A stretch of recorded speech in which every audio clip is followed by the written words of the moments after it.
Assalamualaikum warahmatullahi wabarakatuh. Bertemu lagi dengan pelajaran biologi di kelas 10 IPA. Bagaimana kabar kalian? Semoga selalu dalam keadaan sehat dan baik-baik saja. Nah, sebelum memulai pembelajaran, sebaiknya kalian berdoa menurut agama dan kepercayaan masing-masing. Semoga ilmu yang dipaparkan oleh para guru ya dapat diserap dengan baik ya, dapat dipahami dan diserap dengan baik.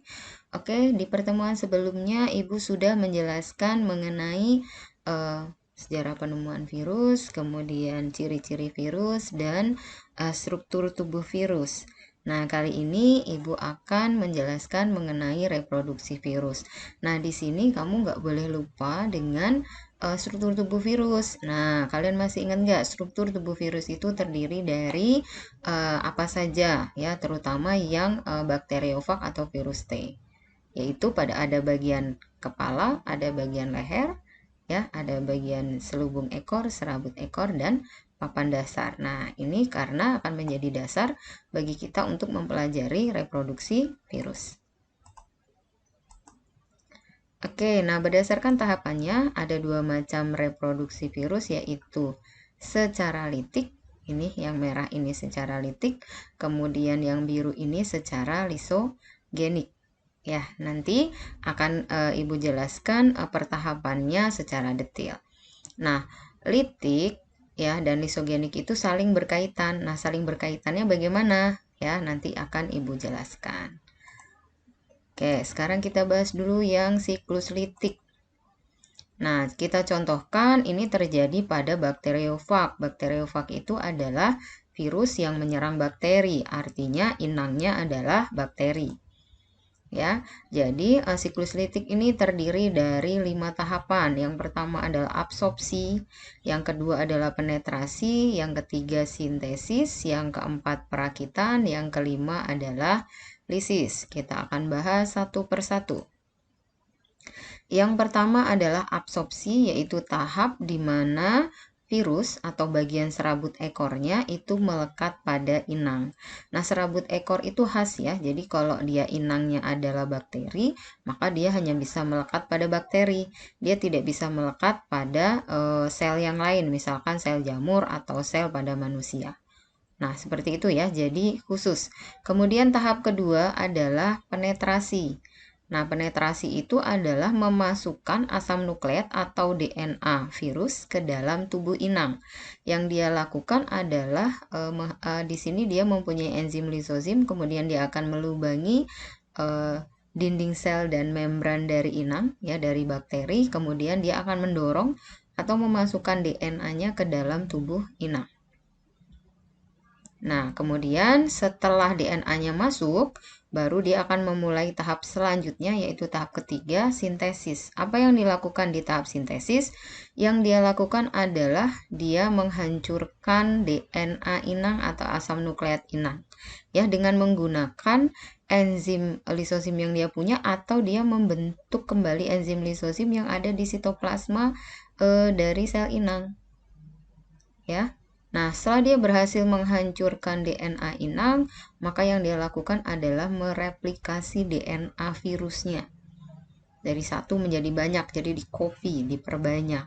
Setelah itu, yang dia lakukan adalah membentuk bagian-bagian tubuh virus.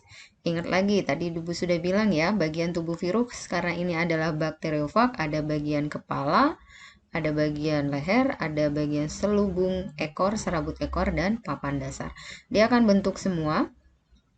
Setelah semuanya terbentuk, masuk ke tahapan yang keempat, yaitu perakitan. Apa itu perakitan ya? Perakitan itu adalah membentuk atau menyusun bagian-bagian tubuh virus tadi menjadi virus yang sempurna seperti ini. Ya, menjadi virus yang sempurna seperti ini. Ya, setelah virus sempurna itu terbentuk semua, maka enzim lisosim akan menghancurkan sel inang supaya virus yang terbentuk tadi bisa keluar dan mencari inang yang baru. Nah, sebagai catatannya, kalau ada satu bakteri yang mampu menginfeksi sel inang, maka akan terbentuk virus sekitar 100 sampai 200 virus baru. ya, sangat banyak. Nah, sehingga kalau terbentuk 100 virus baru, kita contohkan misalkan 100, maka dia akan mencari sel inang 100 lagi. Itu kenapa kalau kita sakit atau kita terserang penyakit yang disebabkan oleh virus itu lebih cepat parahnya ketimbang disebabkan oleh bakteri, karena reproduksinya dia cepat. Ya, waktunya cepat, yang dihasilkan juga banyak. Seperti itu kalau dia golongan yang litik. Sekarang kita bandingkan dengan yang lisogenik. Nah, pada bagian lisogenik ini atau reproduksi secara lisogenik, ada bagian absorpsi dan penetrasinya itu sama. Absorpsi itu menempel pada inang, kemudian penetrasi memasukkan asam nukleat ke dalam sel inang. Tetapi yang berbeda adalah di tahap ketiganya. Di tahap ketiganya itu ada tahap penggabungan. Artinya dia tidak langsung menyerang ya, tapi dia bergabung dulu atau sembunyi dulu. Nah, dia menempel pada DNA inang. Nah, saat dia menempel atau nonaktif seperti ini, karena dia tidak menyerang, dia disebut sebagai profag. Jadi dia menjadi bagian dari sel inangnya atau menjadi bagian dari bakteri. Nah, sehingga tidak dianggap benda asing ya. Nah, sehingga sehingga sel inang itu bisa melakukan reproduksi atau kegiatannya dia tanpa harus merasa terganggu. Nah, saat si sel inang itu melakukan reproduksi atau pembelahan, maka si profag atau DNA virus yang bersembunyi ini, maka dia akan ikut membelah. Seperti ini. Nah, reproduksi sel inang itu bisa berlangsung terus-menerus sampai pada suatu saat merasa bahwa DNA virus itu mendeteksi bahwa si inangnya itu akan mengalami bahaya atau akan mati. Nah, dia akan melakukan proses berpisah seperti ini. Ya. Nah, saat berpisah seperti ini, maka dia akan memasuki tahap litik. Ya, dari sintesis, perakitan sampai lisis. Ya. Nah, biasanya saya contohkan seperti ini. Kalau misalkan ini adalah bakteri yang ada di dalam air atau airnya itu misalkan danau atau sungai, tiba-tiba danau atau sungai itu mengalami pencemaran, maka kemungkinan besar bakterinya akan mati, maka dia akan melakukan proses berpisah. Nah, itu pemicunya ya, baru dia masuk ke tahapan litik ya, sintesis, perakitan, lisis, dan sama tahapannya. Ya, jadi yang berbeda hanya di tahap penggabungan dan reproduksi sel inang. Ada tahap bersembunyinya.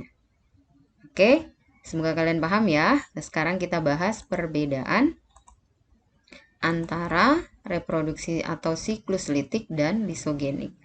Di litik kita lihat sel inang akan mengalami kematian pada akhir siklus. Jadi kalau virus itu menyerang sel inang, maka sudah kemungkinan besar bahwa inangnya akan mati.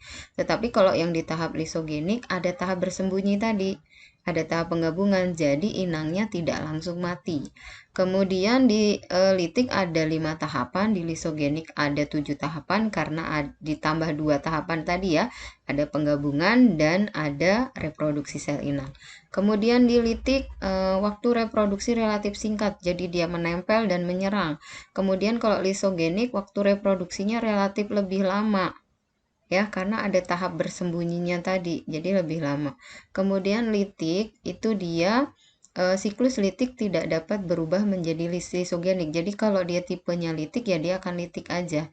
Kemudian kalau lisogenik dia dapat berubah menjadi litik tadi kalau dalam keadaan tertentu tadi ya, dia akan masuk ke tahap sintesis. Kemudian di litik ya, DNA virus menghancurkan DNA sel inang dan kendali atas fungsi sel sehingga dengan mudah menghancurkan sel. Jadi dia masuk langsung menyerang. Kemudian kalau di lisogenik ya, DNA virus berkolaborasi dan menyatu dengan DNA sel inang. Jadi dia bersembunyi dan santai-santai saja di dalam inangnya. Kemudian litik infeksi virus berlangsung dan menghasilkan keturunan virus yang ganas atau virulensinya tinggi. Kalau yang lisogenik, infeksi virus berlangsung menghasilkan keturunan virus dengan tingkat bahaya yang sedang. Kenapa dibilangnya sedang? Karena yang tadi saya bilang, jadi kalau di lisogenik itu kalau dia terus dalam keadaan bergabung atau dalam keadaan profah kan berarti tidak membahayakan inangnya. Ya, cuman kalau yang ini dia masuk langsung menyerang sehingga dia lebih berbahaya. Kemudian litik ya, ada gejala infeksi virus pada sel inang. Ya, jadi kalau kita terserang virus litik itu langsung ciri-cirinya langsung kelihatan. Kemudian kalau lisogenik itu gejalanya tidak ada gejala infeksi virus. Ya, jadi kalau virus masih dalam keadaan dia profah atau bergabung, maka inangnya akan baik-baik saja. Nah, inilah perbedaan antara virus litik dan lisogenik. Sekali lagi, kalau kalian belum paham ya, silahkan kalian boleh tanya melalui chat yang ada di WA, chat yang ada di e-learning, maupun kalian boleh video call. Ya, materi reproduksi virus sampai di sini semoga kalian dapat memahaminya. Oke ya, selalu di akhir pembelajaran Ibu selalu mengingatkan karena ini masih dalam masa pandemi, jadi taati protokol kesehatan 5M, memakai masker, mencuci tangan dengan sabun, menjaga jarak, menjauhi kerumunan, dan membatasi mobilitas atau berinteraksi dengan orang lain. Ya, terima kasih. Wassalamualaikum warahmatullahi wabarakatuh.